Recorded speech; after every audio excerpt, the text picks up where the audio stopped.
joined by Johnny van den Berg, one of the SA Lisbethana riders that featured here today at NAMPO Cape. And what a spectacle. Johnny, you were gorgeous. I got some beautiful view of you. I'm so glad. So tell us, how did you become a Lisbethana rider? You know what, I joined the Lisbethana program through the student program actually. So we run a 10-month long program where if you're horse passionate, if you just want to improve your riding or learn, get your qualifications, your QASA qualifications, which enable you to work not only here in South Africa but overseas, The program is a great way to start. And then I applied to stay on longer and I've been here ever since. Wow, and how long have you been here? I've been here since about 2019, so we've really gone the way, and I'm very excited for the future as well. Okay, so what made you want to be a Lisbethana rider? You know what, I remember seeing them when I was really, really young, and I saw the ladies looking so elegant, but yet so strong on these beautiful white horses, and I always wanted to be one, and I thought to myself, that's incredible. So I gave one. And what drew you to the breed? I mean, they're so sweet and they're so docile, but I have loved their history. They've got such a lovely, long, rich history. It was so special to be part of that. I mean, in South Africa, they've been here for 75 years. So to be able to be one of the riders of the Dancing White Stallions in South Africa is just so very special. But I mean, their personalities alone, I mean, Odo 1 here is honestly, he's just a dream, and how he is now is he's just a lovable creature. So can you dive a bit more into the history? Of course I can. So the Lisbethana breed was started about 500 years ago by Emperor Maximilian. So the breed actually originated in a small town in Slovenia, or modern-day Slovenia, called Lipica, which is also where their name comes from. So the breed, it was really a little bit of they needed a war horse of strong durability and strength, and they had to be brave. So they took horses from all over the world, brought them together and made the Lisbethana. Then of course, he specifically bred them to be white, not only for their beauty and the honor and the wealth it portrayed, but also so that their generals could be seen on the battlefield. So they really are living history, which is so incredibly cool. They were bred with a plan, that's incredible. Wow, yes, see. But as I understand, you guys have a non-profit. How do we support this? So you can support us by joining us for one of our performances that we host in Paarl, or invite us to your town. We travel regularly around the country. Another simple way, and which costs absolutely nothing to you, which in this economy is always great, is simply by signing up to My School Card. My School Cards, every percentage you buy, we get a small donation free of charge to you, which always helps us together. You can also become one of our really invaluable horse sponsors. Then you get real personal updates about horses like Conversano Odo 1 here, and we tell you a little bit about their journey, give you some behind the scenes looks. You really get to be part of the family. It's like a horse only fan. Exactly. Only horses. Johnny, thank you so much. It was a pleasure watching your performance, seeing you all. You guys look very elegant and strong. Thank you.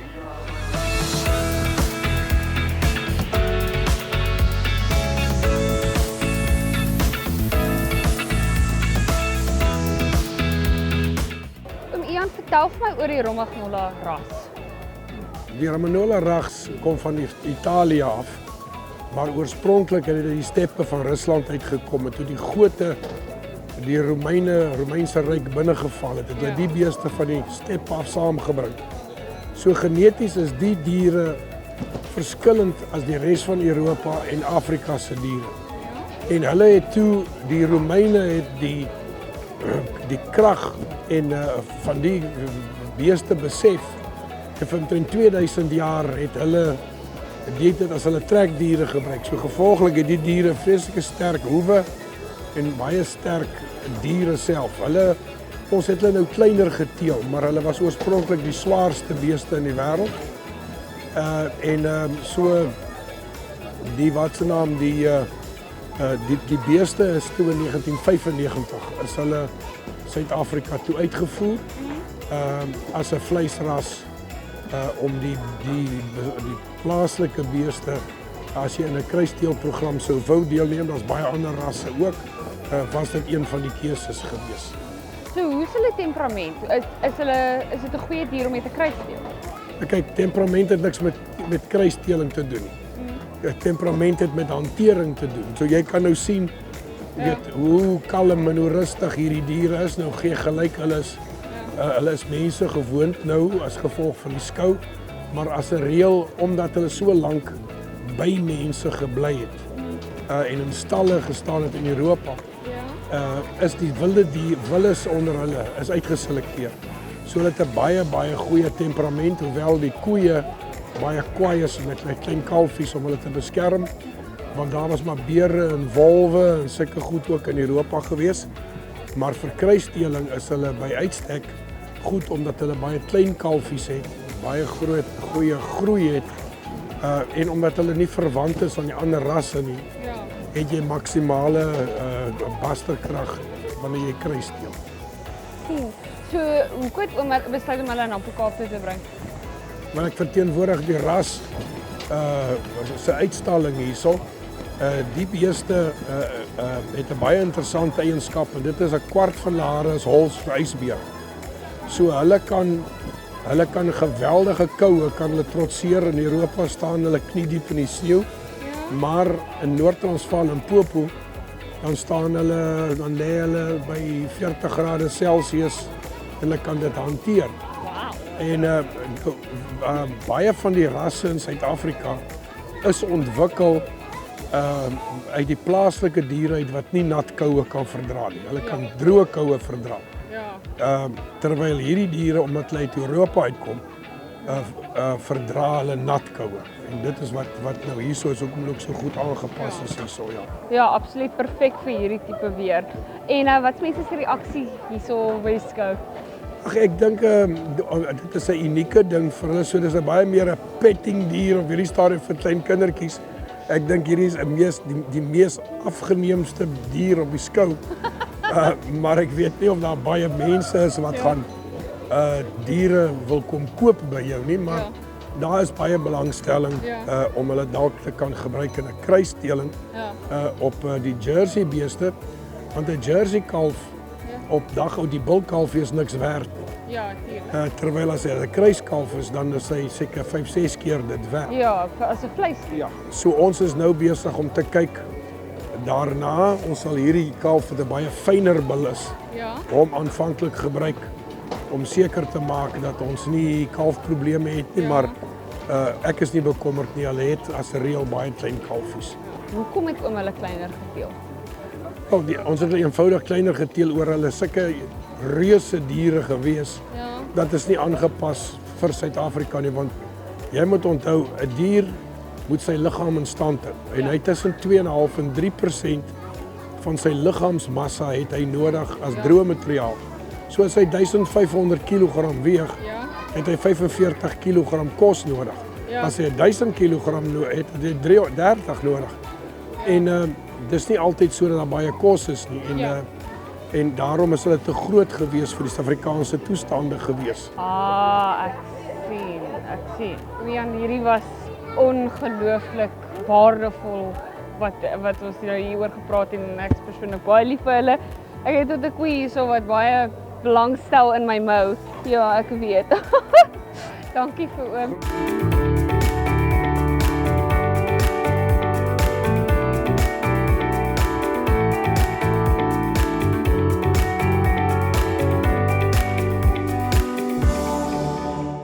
Deur die skou loop, hier kom ons af op Antrowet wat besig is om supplements te gee vir die livestock seksie wat hier so staan. Ek is saam met Isak Lambrecht. Isak, wat is julle besig om vir die diere te gee? Want ons het besluit omdat die diertjies hier staan by die skou in 'n hokkie en die koue en die wind ervaar en die geluide, die geraas, die wind maak mos nou kwaai, jy weet hoe waai die wind hier en hoe die wind nou die dakke skud. So die diertjies ervaar stres. En dan hulle stres ervaar, dan neem hulle immuniteit af en hulle kan siek raak en hulle kan maagwerk ontwikkel. Maar die produk wat ons vir hulle gegee het, help hulle om daai stres makliker te hanteer. Daar's 3, 4, 5 vlakke van energie wat oor 'n stadige periode vrygestel word. Daar's nie 'n spike in dit nie. So hulle het nie energie en dadelik is hulle weer pap nie. So dit word oor so 48 uur vrygestel. Daar's prebiotika in wat die darmkanaal ondersteun. Dan het ons ook nucleotides in die produk wat help om die darmkanaal se willie te laat groei en die oppervlak te vergroot en dan ook die voedingsstowwe wat die dier inneem beter te benut, beter om te sit dan nou en te gebruik. Dan is daar ook 'n bietjie vetsure in en aminosure en dan 'n lekker klompie vitamiene en die nodige minerale wat noodsaaklik is. En dan dit wat ons vir hulle gegee het is Super Boost. Ons het so die jong bokkietjies so 5 ml gegee en dan die ramme so op na 30 ml. En dan die oeye het ons so tussen 20 en 25 ml gegee afhangende van hulle grootte. Okay. So is dit net spesiaal maar skoudiere of kan mense dit gebruik op hulle plaas? Ja, nee, beslis. Op die plaas kan hulle dit definitief gebruik. Enige stresstye wanneer jy oeye of koeie het wat gekalf het en hulle het moeilike omstandighede gekalf, is dit baie goed om vir die koei gee en jy kan dit vir die pasgebore diertjie gee. En dan as ook waar daar mense in hokkies lam en kan jy daai diertjies wat veral die meerlinge kan jy dit ook gee. En dan soos jy hier kan sien, enige siek dier wat tydens stertjies sny of waar jy die lammetjies kastreer of 'n koei wat nie lekker is nie, kan mens dit ook vir hulle dan gee wat die dier help met die ondersteuning en die herstel in daai proses. So kan ek dit vir my kollegas invoer. Man, ek kan dit nie te hard sê nie, maar as jy hulle kan kry om dit te sluk, sal jy hulle dalk dit vir hulle kan gee. Noted, miskien moet ek 'n botteltjie hierso by julle kry. Isak, baie dankie. Hier was nou baie interessant. Dankie vir julle wat versorg vir ons diere. Ja, baie dankie, ek waardeer. Hoe wonderlik is dit om te sien hoe die jeug deelneem aan landbou-events. Ek is saam met Frederik Turner, een van die wenners van die boerepatente hier op NAMPO Cape. Frederik, vertel vir ons, wat het jy gebou?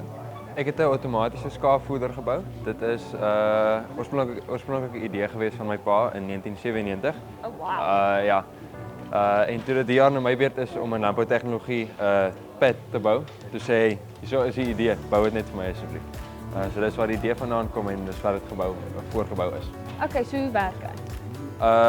As jy op die voorkant gaan kyk, daar sou hy aan jou bakkie hak, is daar 'n controlebox met 'n battery en 'n charge controller en dan wat nou nie op die ene is nie, want dit was onnodig geweest om 'n sonpaneeltjie saam te ry, want kyk hoe lyk dit. Maar ja, is daar 'n charge controller en 2 batterye wat die charge die batterye en dan net bo die batterye is daar 'n motor wat aan 'n auger gekoppel is wat dan al die pad met die voeder afloop na silo toe met 'n catch. Ja. En dan as die motor draai, dan trek hy die voer van die silo af deur al die pypies in die voerbakke. Yes, so hierdie, dis 'n klein ding. So sou hy nou goed wees vir klein boere? Redelik ja, die voerbak is 6 meter lank, so dit is optimaal vir omtrent so tussen hang af hoe groot die kamp is, hoeveel diere daar is, hoeveel van hulle jy in die kamp het. En ook hoe gereeld jy dan die voer gee. Want as jy net die oggend gee, dan kan jy mos nou minder skape aanhou as jy 'n paar maal deur die dag, soos dat die troppe deur die kamp beweeg. Ja, dis vrek cool. So wat het jou laat besluit om deel te neem aan die boerepatente? Eintlik my onderwyser het vir my gesê, kyk die oom het nou gebel hier, so dit lyk asof jy dalk 'n kans sal staan om iets te kry daarso. So dis waar dit nou vandaan gekom het. So hierdie was 'n skooltaak? Ja. What? Ja. Dis vrek cool. Yes, jy baie slim. Ja. Ja, wel baie geluk aan jou. Dis 'n baie interessante ding wat jy hierso het en dis regtig 'n plesier om te sien dat die jeug deelneem aan hierdie. Dankie. Here we are at the AFGRI stand at NAMPO Cape and I'm joined by Etienne Meyer from AFGRI. Etienne, tell us a bit why you guys are here at NAMPO Cape. So at NAMPO Cape, we come to exhibit some of our newest additions to the market.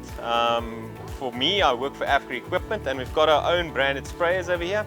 They are not new to the market. They are very well priced, as well as the efficiency of them is really, really good. We are dealers, so obviously we distribute in our area, and yeah, we've got some of the best equipment one can find for farming. Bold statement. So why do you think it's the best equipment? Well, it's about efficiency, and I think driving costs lower. I think the name of the game in farming is to do more with less, and I'm truly confident that our machines do actually do that. They do what they say. So what benefit do you get from exhibiting at a place such as NAMPO Cape for AFGRI Equipment? So I think it's a place where everybody comes together to have some interesting discussions. So if we're looking at the volume of people coming through, we bring our equipment and we can have really intense discussions with people. I mean, and a lot of the times we find that some farmers have different needs, and we can kind of figure that out and learn ourselves in terms of putting the product out into the market, which is actually answering the customer's need. Okay, well, amazing. Well, I'm pretty sure your customers very much appreciate you guys being here. So thank you for your time and good luck. Thank you very much.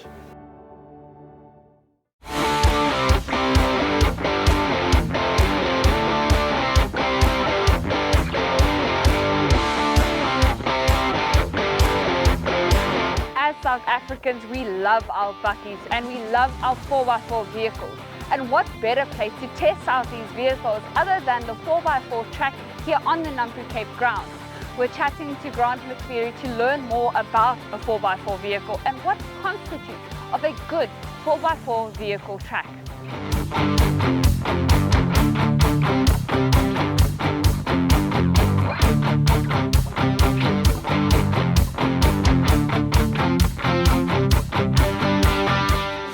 Here we are at the 4x4 exhibition track, watching some incredible 4x4 happening here. But I can't help but wonder what makes for a good 4x4 vehicle. Well, today with technology, I mean, the vehicles have come in leaps and bounds. If you look at what we got around us, we from Isuzu South Africa, and this is one of our new models. It's a new D-Max 1.9 built in Quebec, by South Africans. And yeah, all the manufacturers are here today, and I mean, they're all good. There's no bad 4x4 today. They've got all the features. Yeah. I think it boils down to brand awareness, brand loyalty. We've got customers. We've been in South Africa for almost 50 years, and we're a Japanese company. And yeah, I mean, we've got an incredible following in South Africa, in Southern Africa. In Africa, where we represented, our vehicles are made, these D-Maxes are made in, as I say, Quebec, and they exported all over Africa, left and right hand drive. So, yeah, I think it's just, people just tend to follow a brand. You know, it's been generations. You know, your dad's driven an Isuzu, your granddad's driven an Isuzu, your great-granddad. And that also goes for the other manufacturers, you know. Yeah. There's a lot of loyalty out there. Yeah. But what features are on a 4x4 vehicle? Okay, so these are what we call pucker 4x4s, as the Rangers and the Everests and the Fortuners and the Hiluxes. They've got all the spec that you need to go 4x4. Yeah. They've got very powerful gears to be able to do these kind of obstacles. They've got fantastic tires, all-terrain tires. They've got unbelievable off-road suspension. They've got better ground clearance than a normal conventional on-road car, so you can negotiate obstacles easier without scraping and bumping through. And then we've put all the other features, electronic features in traction control system, stability control system. So I mean, they're very high tech today, extremely high tech. Okay, so as we were chatting before, you were mentioning how a 4x4 track like this kind of shows off the features. So what constitutes of a good 4x4 track? So this is the expo track at Cape NAMPO, and it's really for the clients that come here to actually experience all the vehicles. So you can experience all the different makes on the track for free. Yeah. And the track has been designed in a way that you can demonstrate the different features of the vehicle. So you see around, we've got seesaws and we've got inclines and declines, we've got side slopes, we've got mud, and we can then demo to the people we take around the features and how you actually use the features and when to use the features. Yeah. So what is the point of the seesaw then? That's more of a fun obstacle. So we try, it's a manual seesaw, so we try to get it to balance, the weight of the vehicle, and it depends how many passengers you got in, and it's quite a nice exercise, and the people are loving it. I mean, they really absolutely love going around here with us. It's absolutely incredible. I had a lot of fun, I'm not going to lie to you. I've drove around in the Jimny. It's a pretty incredible experience. Yeah. So no, thank you so much, Grant. It was a pleasure. Yeah, and I hope you enjoyed NAMPO Cape. No, we're loving it. Absolutely loving it. Beautiful part of the world.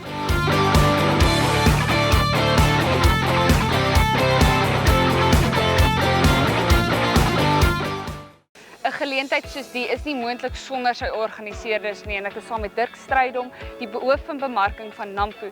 Dirk, hierdie is 'n ongelooflike skou wat julle hierso het. Ons geniet ons verskriklik baie. Kan jy vir ons 'n bietjie statistiek gee oor hoe dit gaan? Ja, nee, baie dankie. Dit is vir ons lekker om dit te kan aanbied, nee. Ek dink ons het regtig 'n goeie skou bymekaar gesit. Ons het so in die orde van net so oor die 500 uitstallers wat hier is. Ons het gister nou ons eerste dag gehad wat ons baie naby aan 7000 mense gehad het wat deurgekom het. So ja, vir ons is dis wat waaroor die skou gaan, hè. Dis waaroor 'n expo gaan, dit gaan oor besigheid. En vir ons is die voete belangrik, maar vir ons is die besigheid meer belangrik. So ons wil hê die uitstallers moet besigheid doen, want as hulle nie besigheid doen nie, gaan hulle nie weer terugkom nie. Ja, tuurlik. So gepraat van uitstallers, soos wat ons hier deurloop, sien ons baie trek na hernubare energie. Hoekom het julle dit as 'n tema gekies? Ek dink as mens gaan kyk na die afgelope tyd wat ons deur is, nê, met die beerdkrag en al die goed, het dit 'n wesenlike impak op landbou ook gehad. So ons moet begin hernuwend dink in term van dit. Ons moet anders te dink oor dit en ons moet kyk wat se geleenthede daar is. In sekere gevalle is daar al oplossings, in sekere gevalle nog nie werkbare oplossings nie. Ja. En dit help net om bietjie daai netwerking en gesels aan die gang te kry. Ja, dit is 'n plek om sulke gesprekke te fasiliteer.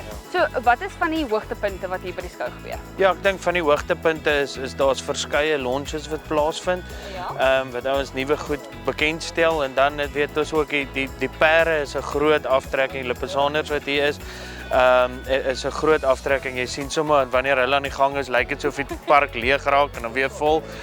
So en dan natuurlik die marinos wat hier so is en hulle deel wat kom en dan die jeugskou, nee. Jeug is baie belangrik vir ons, so die jeugskou wat deel vorm en wys wat die liefde vir landbou is, nee, daar waar hulle met hulle diere werk en net daai liefde kweek. Dis vir ons vir hoogtepunte, ja. Dirk, baie dankie vir die skou wat julle aanbied. Dit is 'n absoluut voorreg om hier so te wees en baie sterkte vir die pad vorentoe. Ja, baie dankie. Every farm has its waste and wastewater, but how do you manage it sustainably? We're visiting Green Zyme with Steve Miller that does bio-augmentation and bioremediation. So Steve, tell us a bit what Green Zyme does in terms of waste management. Okay, what we do is we are importers of bacterial strains and species, and we blend products for application-specific needs in agriculture, industry, municipal wastewater treatment. Okay, so I see here on your slogan it says bio-augmentation. What does that mean? Bio-augmentation is basically introduction of our bacterial microbes into an existing microbial system that is in the sludge of wastewater. So we enhance the colonies to produce, have a better effect on the degradation of the wastewater. Okay, how so? Because bacteria are actually nature's way of cleaning up behind us, the waste that we have. So often there may be one or two species or strains of bacteria that are missing in a system, and these are the bacteria that we can add to enhance the existing colonies. Okay, so why would it be useful for farmers? For farmers?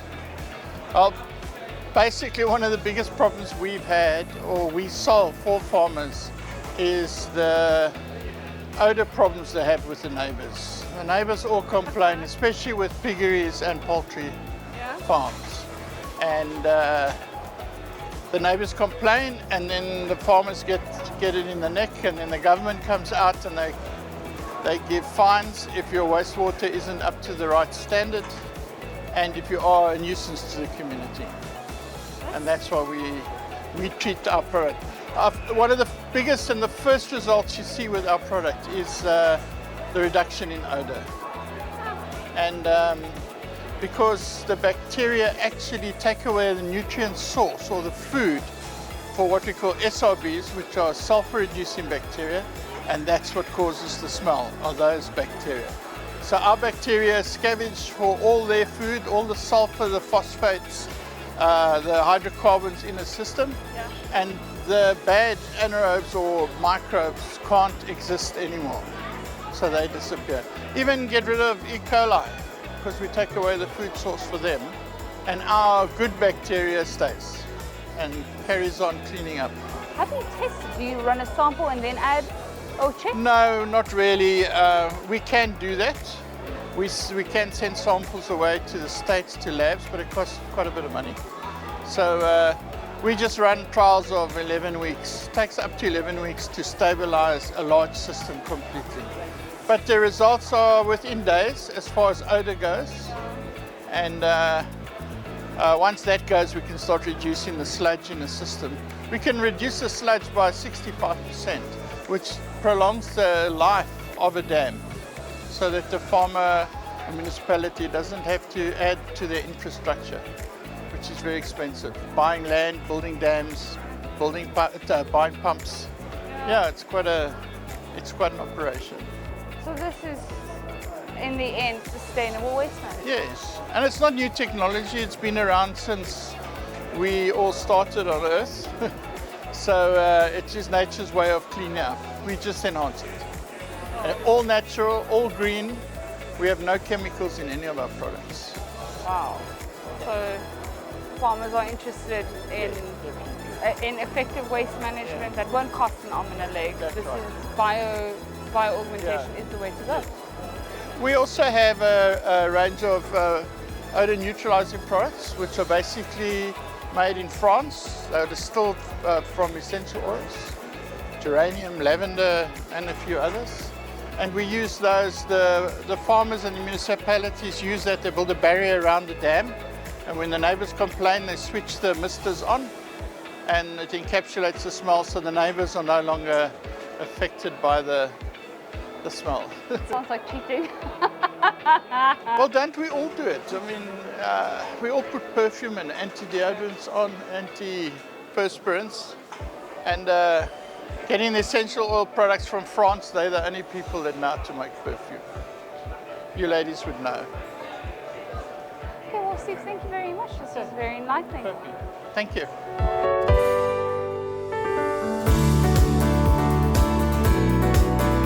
As any living thing, plants also need their nutrients, and I'm joined by Sean Kearns, who does biostimulants for hydroponic systems.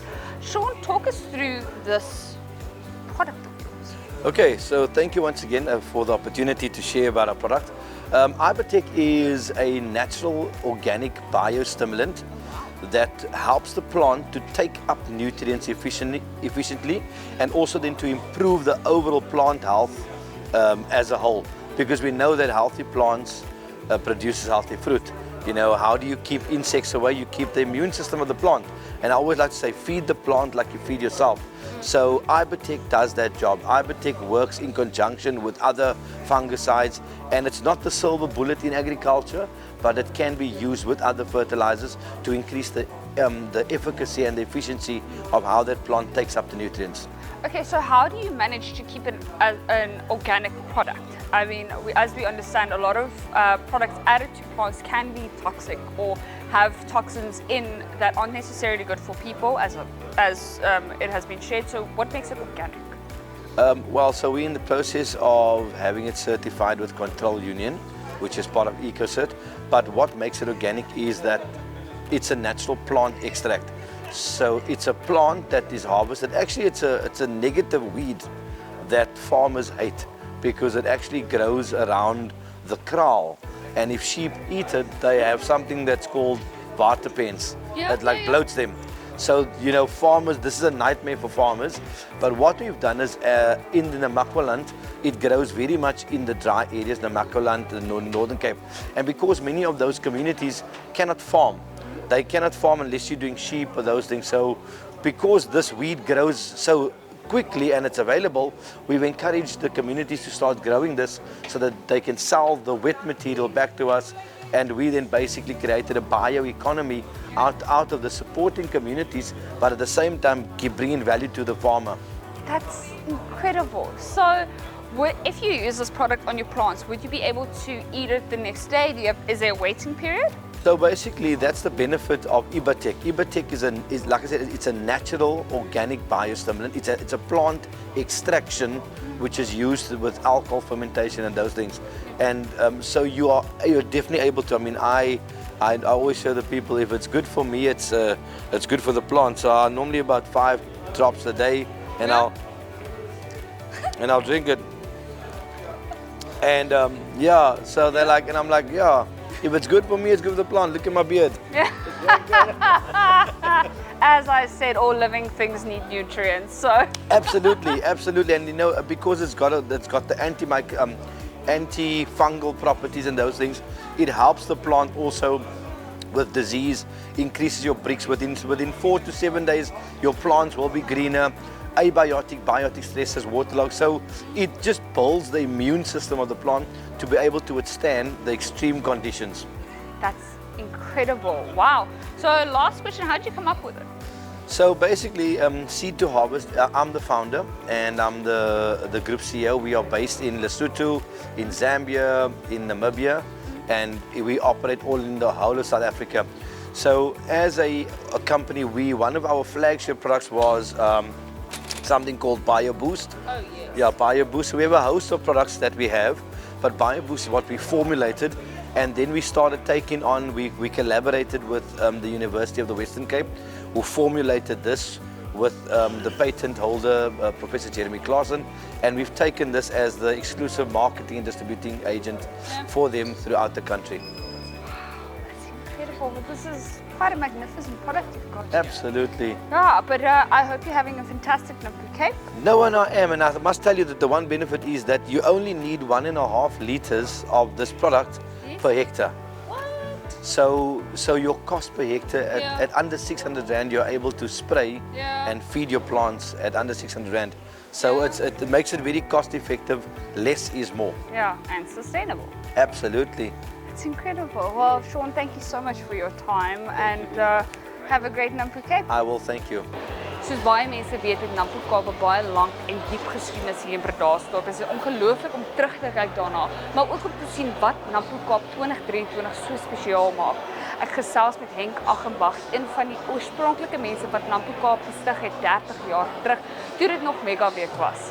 So kom sit saam, luister hoekom hierdie jaar se skou so uiters spesiaal is. Oomek, hoe lyk NAMPO Cape 2023? Bo ons verwagtinge. 'n Mens het mos 'n droom, dan is daar 'n realiteit. En verjaar se realiteit is dat iets meer is wat ons verwag het. Die besigheid wat gedoen word is meer as wat ons verwag het met die maatskappye. So wanneer 'n mens sê was dit 'n sukses, is daar 'n sekere perspektief waarna ons moet kyk. Is dit die getal voete wat ek tel, wat ingekom het, of my uitstallers wat hier is en besigheid gedoen het. So ons moet daai balans bou. En in hierdie opsig is ons resep wat ons gebruik werk. Dit werk goed en ons het nou die punt bereik waar ons sê is ons gaan nie sommer meer uitstallers inbring nie. Ons moet eers seker maak die voete groei wat ons het stabiliseer. Want as daar nie genoeg besigheid gedoen word nie, kan ek nie die oppositie binne uitstallings meer maak nie. So kyk, ons kry die gevoel daar is meer mense, maar daar's ook aansienlik meer aktiwiteite as wat daar was laas jaar. Waarom het julle byvoorbeeld die perde bygebring? Die mense wat hiernatoe kom, is nie net landbou nie. En die mense wat hiernatoe kom, is nie net veeboere of graanboere nie. Dis 'n Western Cape size expo die. So ons het die wingerdbedryf hier. Ons het die sitrusbedryf hier. En as ek sê die bedryf, dan praat ek op produsente vlak op. Want dit is waarvoor ons hier is. Wat gebruik boer op sy plaas? Ons het 'n fokus begin sit op die toekoms. Op skole en sosio-ekonomiese omstandighede waar kinders nie weet wat hulle wil gaan doen nie, om vir hulle te wys watter geleenthede lê binne landbou. So ons het die kurrikulum van uitkomsgebaseerde onderwys in die landbouvak gevat en 'n skoolprogram saamgestel. Dit kom nou van departement landbou en departement onderwys af wat 'n groot program hier hardloop op daai gedagte. Dan afleiding. Ons het besluit om die Lipizzanas hiernatoe te bring, maar dit was 'n persoonlike droom wat ek gehad het, maar ek het 'n vriendin wat baie lief is vir perde. En ek het vir haar gesê, Mariska, challenge jou, bring die Lipizzanas. En ek het 'n maatskappy gekry wat gesê het, bring hulle ons betaal. En ek is doodseker hierdie oorweldigende hoeveelheid ekstra voete wat ons hier kry, het gekom omdat mense die eerste keer die Lipizzanas kom kyk. Maar daai mense as hulle klaar die Lipizaners gekyk het, dan stap hulle langs en in, dan kyk hulle die merino skou. Ja. En hulle sit die merino skou toe. En skielik word die belangrikheid van wolproduksie onder hulle aandag gebring. Hulle stap daar uit en dan begin hulle koop. Klein goedjies vir hulle huise, klein goedjies vir hulle besighede. Elkeen op hierdie terrein doen besigheid. En dis die sukses wat ek moet bepaal. Ons kosstalletjies hardloop kort uit voorraad uit. En ek skryf dit toe aan die gewone publiek van buitelandbou, wat nou ook ontdek het, maar dis 'n handels-expo die. Ja. Dit wat ek op die plaas gebruik het, hy by sy huis ook in die dorp nodig. Ja. En al ons ete en drinke wat hier verskaf word, is 'n skool of 'n kerk of 'n diensorganisasie, en waar wel van privaat mense gebruik maak, skenk hulle die geld aan 'n behoeftige organisasie en ons kry die kontrole daarvan. So in daai opsig ploeg ons terug in die gemeenskap in. Iets wat baie spesiaal vir jaar vir my was, ons het die eerste keer die skool vir blindes hier gehad. En ons het hulle reg deur die terrein geneem. Ons het hulle vir 'n trekkerrit gevat. Hulle die eerste keer in hulle lewe aan skapers gevat. En as jy nie daar was, daai kinders se stommiteit te ervaar van, "Hai, dis 'n dier." Dan kan jy ongelukkig nie daai emosie deel nie. So ons het hulle toe weer genooi om Saterdag tydens die jeugskou kompetisie kinders te bring wat ons sal begelei en help. Hulle gaan nie noodwendig skou nie, maar hulle gaan die ervaring hê wat siende kinders het om met 'n dier in 'n ring te loop terwyl mense vir hulle hande klap. Wow, ek kry hoendervleis om daaraan te dink. Wow. So, ja, ons probeer wat ons hier bereik wyd die net sprei. Aan die einde van die dag is ek 'n besigheid wat moet geld maak en ek is bitter afhanklik van die borge wat ek het. En elke borg waarmee ek praat, sê ek vir hom, ek kan jou nie die hemel beloof nie, maar glo jy in ons doel. En dan gee jy vir my wat jy sê jy kan. So borge maak dit vir ons moontlik om hierdie projekte te kan doen. En ons is deursigtig in ons borgbestuur. Ons slaag elke keer die audit in ons borgbestuur. Wat ons doen is gedokumenteer. Hulle voel veilig om met ons geld te deel, om ook deel van hulle missies en visies te bereik. Jy het 'n uiters spesiale skou hierso. Regtig. Baie dankie. Ek het uiters spesiale mense wat dit saam met my moontlik maak om dit te kan aanbied. Jy maak byna skoon emosioneel. Baie dankie vir wat jy doen vir die landbou, vir die gemeenskap, vir alles. Dis 'n plesier om so wonderlike skou te sien, suksesvol wees. Dis 'n groot plesier en geniet die dag verder. Absoluut.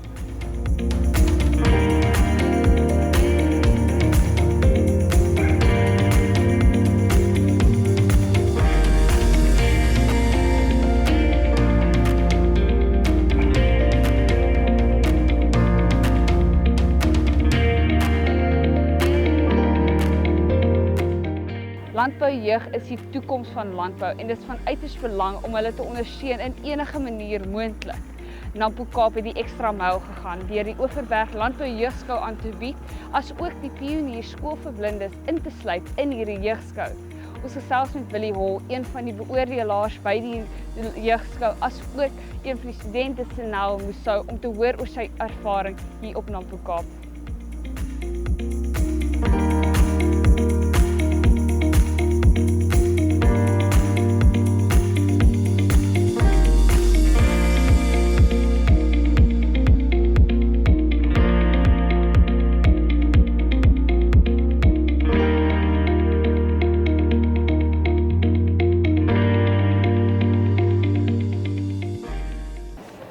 Vertel vir my van watter skool is jy? Ek is van Pionier Skool in Woester en ek is En die kos is waar hy kan is hy's Arabi. En geniet jy dit? Ja, dit is nogal baie lekker. Okay, so vertel vir my, wat doen jy hierso by NAMPO Cape? Ek is hierso om diere te skou. O ja? Om hoenders te skou. En geniet jy dit? Dis eintlik altyd my droom om 'n uitstapie te hê. Vertel vir my, hoe is dit om met hoenders te werk? Dit is nogal baie interessant. Vandag het ek ook 'n nuwe manier geleer om die hoenders vas te hou. Ja? Jy nou jou middelvinger tussen sy twee bene sit en jou ander 4 vingers kom om sy lyf, om sy vlerke. Okay. En jy moet seker maak dat die hoender se rug stryd is. En jy moet sy naels knip 2 weke voordat jy kan skou. Okay, en is dit jou heel eerste keer om met hoenders te skou? Ja, actually ja, my eerste keer. So dit moet nogals lekker wees. Het jy al met ander diere geskou? Nee, nog nie so ver. Is net die hoender wat ek so ver gedoen het. So wat is jou gunsteling deel van NAMPO Cape sover? Dis actually die skou. En Woensdag was ons hierso kom die plek te besoek en dit was ook net so lekker. Wat het julle voor gaan kyk? Ons het die perde gaan kyk en die skape en ons het ook bumblebee so gekry. Oh wow. Dis verskriklik cool. So en jy waai nie weg met die wind nie. Nee wat. Darm nie. So nou dit was so lekker om met jou te gesels. Ons sien uit om nou te sien hoe jy skou, hoor. Ja, dankie.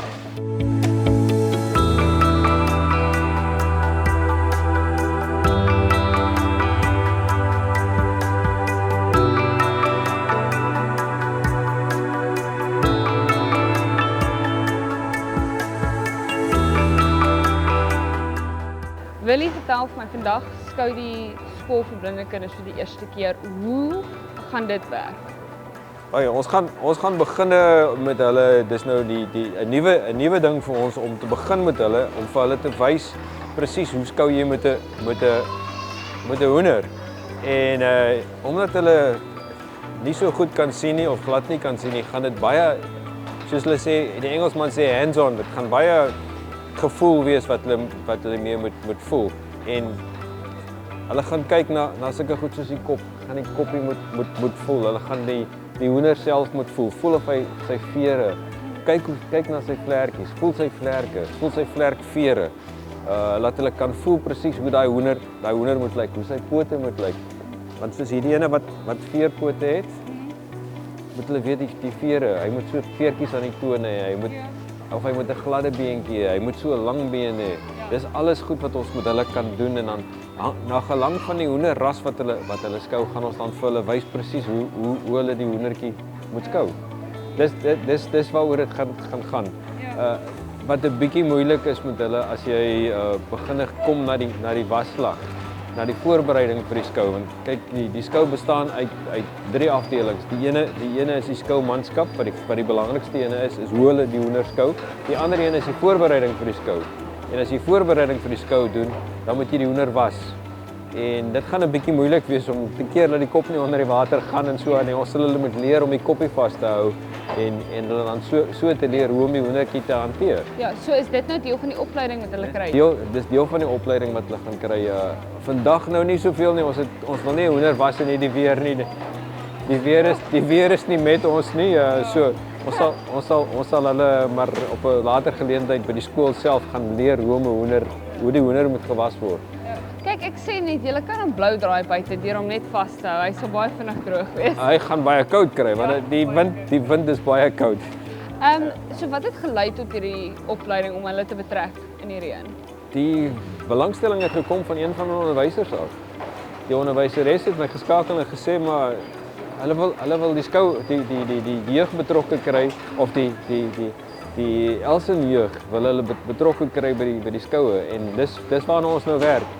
En hierdie is ons 4de doop om te kyk of ons dit kan regkry. As ons dit kan regkry, gaan ons dalk 'n ekstra klas oopmaak vir hulle. Want kyk, dis op hierdie stadium het ons 3 klasse wat ons het, juniors, die juniors en die seniors.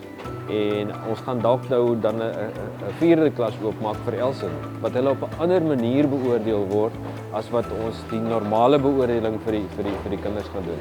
Net om hulle te akkommodeer. Want van die goed kan hulle nie doen nie. Hulle kan nie vir my sê wat die oogkleur gaan wees nie. Hulle kan die boeke kennis vir my gee, maar hulle kan nie vir my die hoendertjie beskryf en sê die oogkleur moet so wees, die kop moet so wees nie. So dis alles goed wat ons hulle sal leer. So hulle gaan 'n bietjie boeke kennis hê en 'n bietjie hantering van die hoender, hoe om die hoender vas te hou, hoe om te kyk na sy vlekkies. Sulke goeders gaan ons vir hulle leer. Dit maak my so emosioneel. Dit is vir my verskriklik pragtig hierdie inclusivity van alles. Maar ja, baie dankie Willie. Dankie dat jy deelneem aan hierdie. Dis regtig dis goeie werk. Ons hoop ons kry 'n klomp van hulle wat belangstel.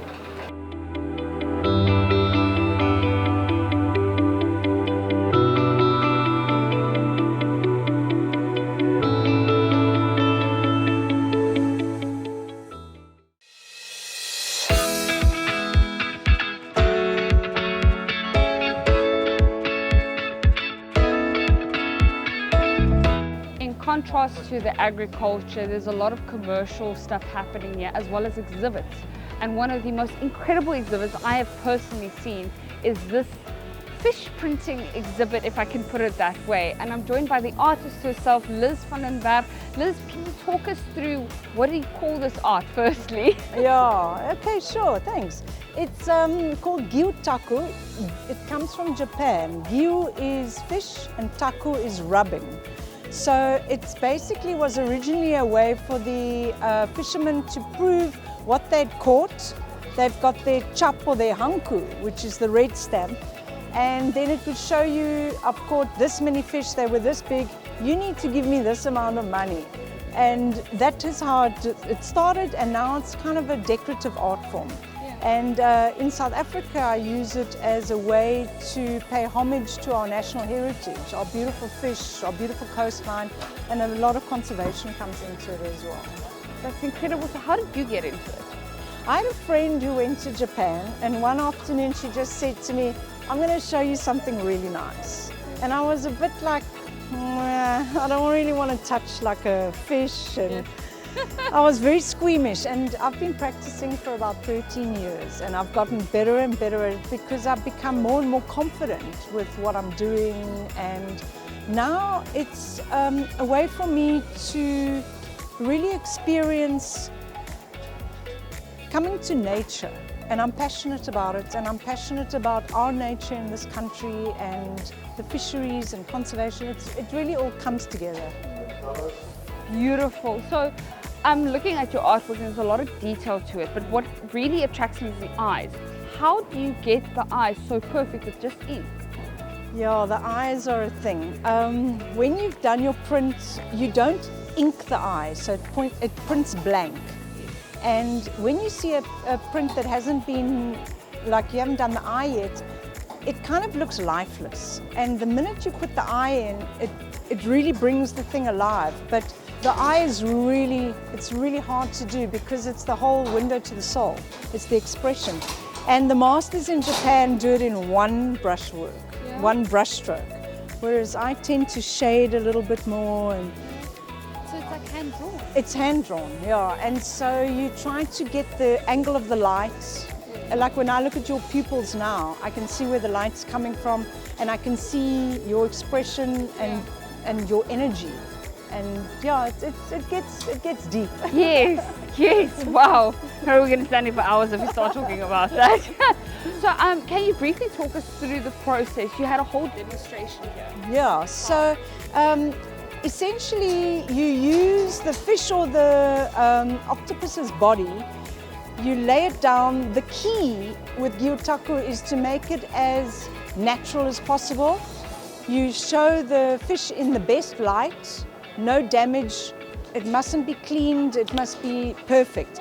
And you have secret or hidden threads that open the fins to make it look as alive as possible. And then you ink it, you put the paper down on top of it. A lot of people think, how do you get the fish onto the paper? Other way around. Paper onto the fish, and you're literally taking a massage from the fish's body. So the fish is doing the work for you. You lift it up and that's your first impression. And then you can see how, like with the galjoen, it goes dark, first impression. I don't re-ink, I just spritz water and then you get the lighter impression. So you build, yeah, that's the same fish. Like with the pinkies here, I don't know if you can see with the reflection, it's, you build up your layers. So I do huge shoals where I build up the layers and then I do double layers. So you want that feeling of being underwater, the tranquility, the peacefulness, that amazingness that comes with being in touch with nature. Yes, I'm speechless, clearly. So where do you source your fish from? My husband is, in Afrikaans we said, he hengels. He doesn't vang vis. You know, it's like that joke. It's like, het jy vis gevang? Nee, ek het gehengel, because he didn't catch anything. So I get them from him.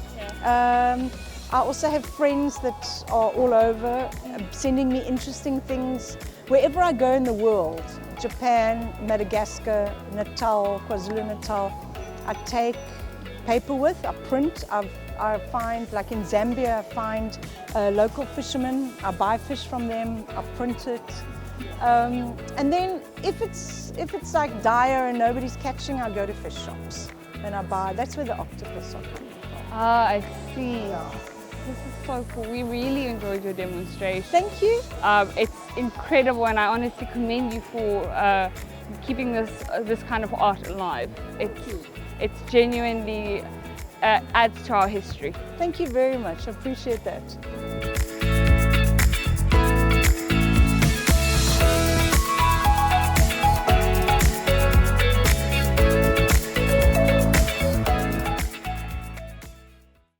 Wanneer jy op die NAMPO Cape terrein rondloop, kan jy fisies nie hierdie monster truck mis nie.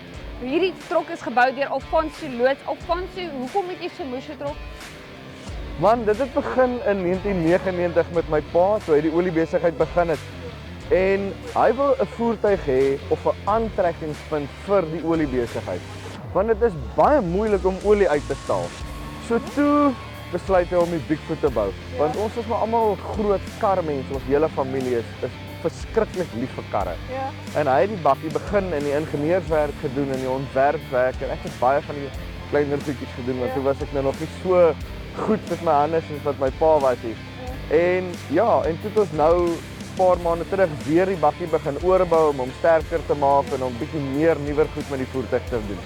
Okay, so wat maak jy met hierdie trok? Is dit net vir mooiheid wanneer jy olie verkoop of is dit daar ander doelwitte?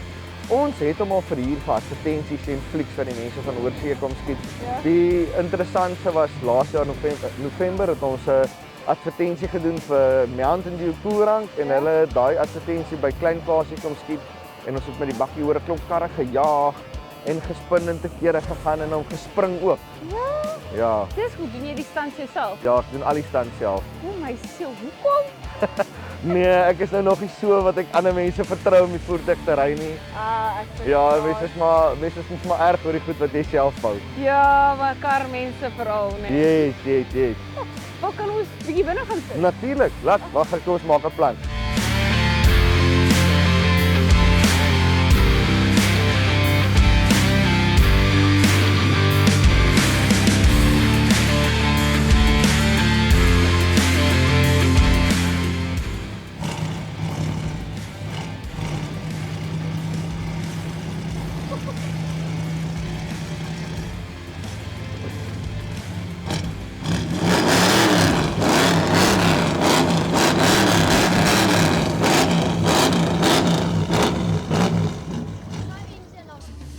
En nou vir 'n baie belangrike onderhoud saam met die 2 Angora lammetjies wat hier op NAMPO Cape is. So geniet julle dit. Ek word gesoen julle. Is julle darm populêr?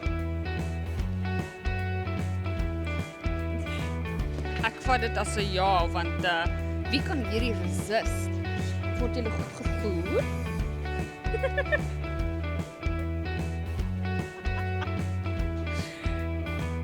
gee hulle 'n oomblik, hulle vind net hulle voete.